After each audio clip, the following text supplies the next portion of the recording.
Hello everybody, my name is Grace and today I'm going to read chapter 5 of Who is Louis Amstrong?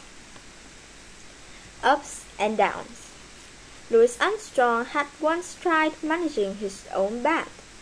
He found he didn't like the job. He liked playing music.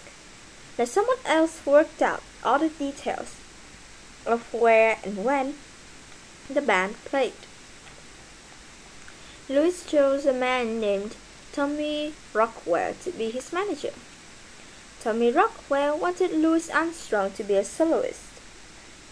He was such a great musician. He didn't need a band, Rockwell said. When Louis and his band arrived in New York, Rockwell was angry. He had work for Louis, not for the others. Still, Louis wouldn't fire them. Instead, he found them a work at the black music hall called the Audubon. Then Rockwell got Louis a job performing in a show called Hot Chocolates in Harlem. It was a huge success. The music was by Fats Waller. Louis sang a song, Ain't Misbehaving, and the audience went wild. It became one of his most popular songs and is still a jazz classic. Hot Chocolates was so successful that it moved to Broadway Hudson Theater. Although the 1930s, Louis Armstrong did a lot of touring throughout the rest of the country. By now, America was deep in the Great Depression. The stock market crash of 1929 had destroyed the economy. Millions of people lost their jobs, their homes, and their savings. Music helped cheer people up. It took minds off of their troubles. Big bands versus jazz bands. From the 1920s to the 1940s, big bands were popular in the United States, while jazz bands were small, maybe 10 musicians. Big bands were big. They were usually about 20 musicians and often led a singer.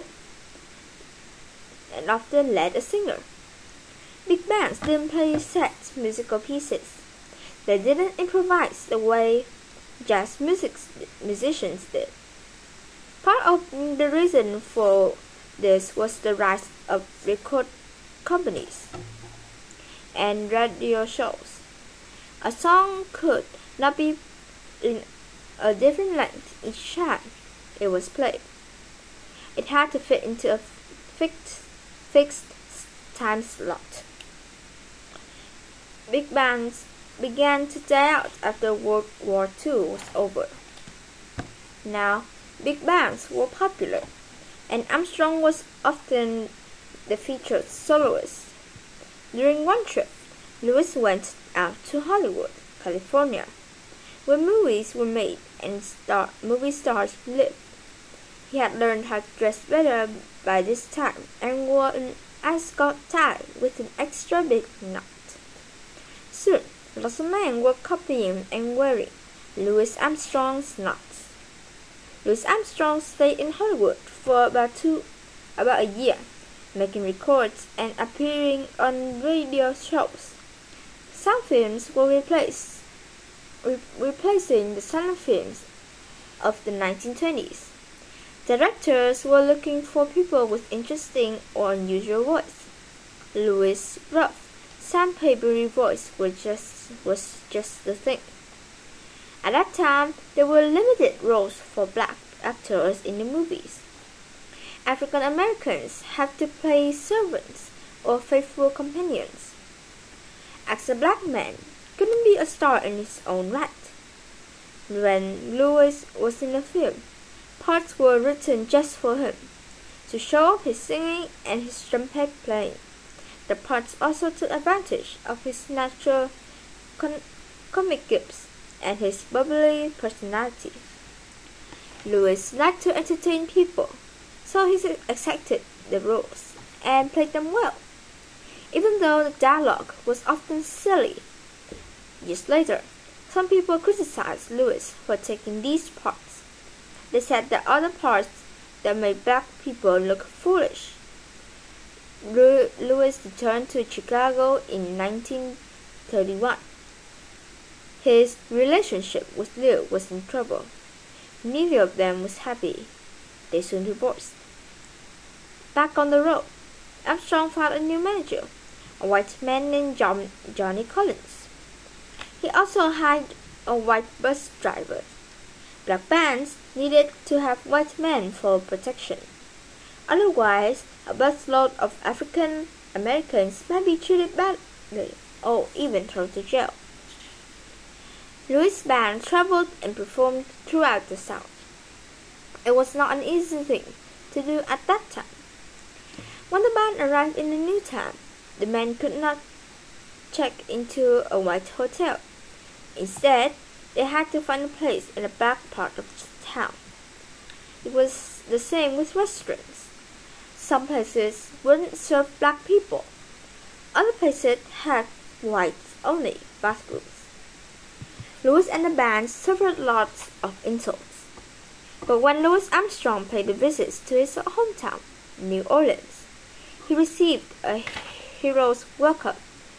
Waiting to greet him at the train station were brass bands. There was a huge crowd of both blacks and whites. His fans paraded around him throughout the city streets. Louis was so popular, a cigar was named after him. It was called the Louis Amstrong Special. A local baseball team changed his name to Armstrong Secret 9. Louis agreed to become the team's sponsor. He supplied the money for the team uniforms. The band was going to play many concerts at the suburban gardens. When the first concert began, Louis' friends and neighbors could not attend because the hall was filled with white people. The blacks had to stand outside.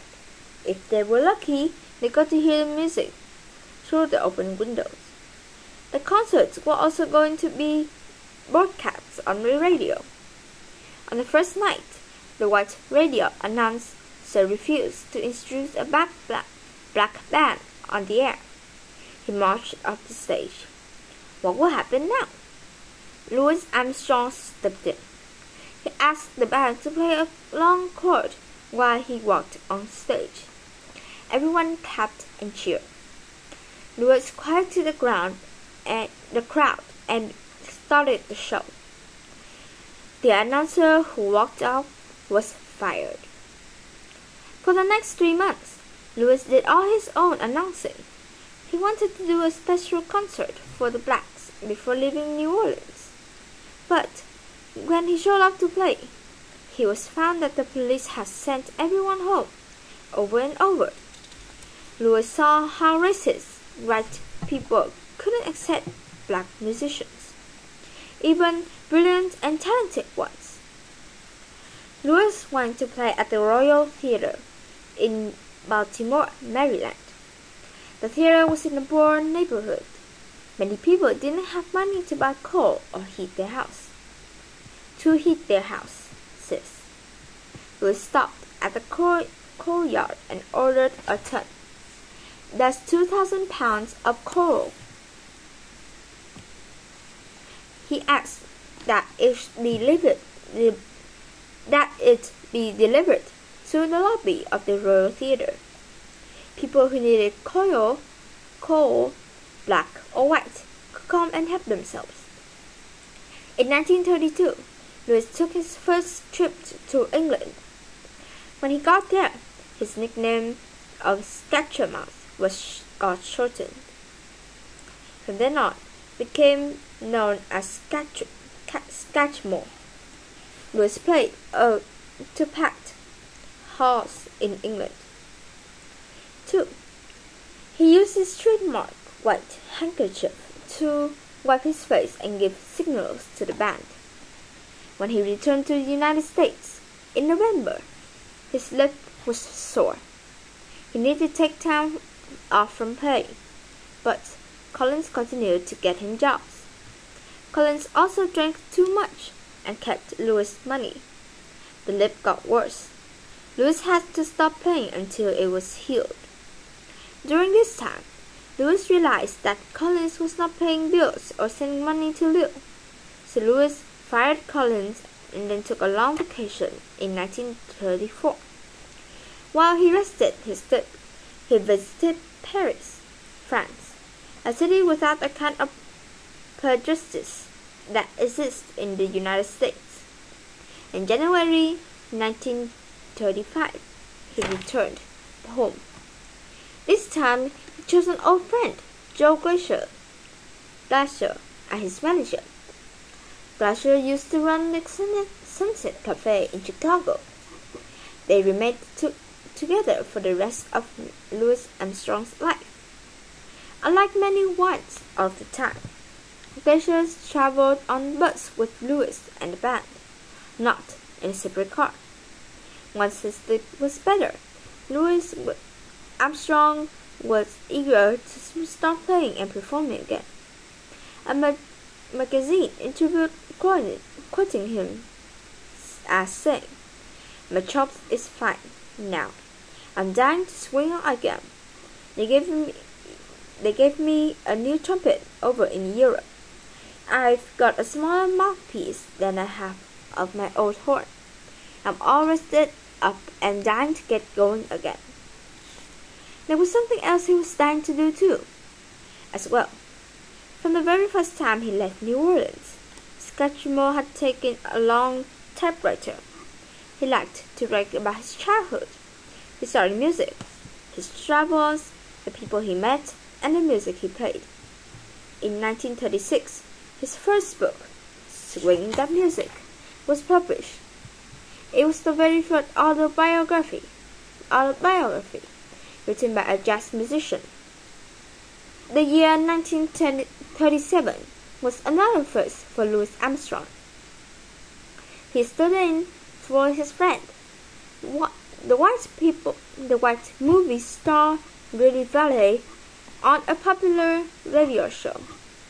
It was the first time an African American hosted a national radio program, and it opened the door for other black performers all over the country. Louis Amstrong sang a song called Jeepers Creepers to a horse in 1938, movie-going places in the film. The horse was wild and out of control, until Louis sang to him. The horse grew calm and cooperative. Louis earned an Academy Award nomination for his performance. So that's all of chapter 6, and I will see you on that's on chapter 5, and I will see you on chapter 6.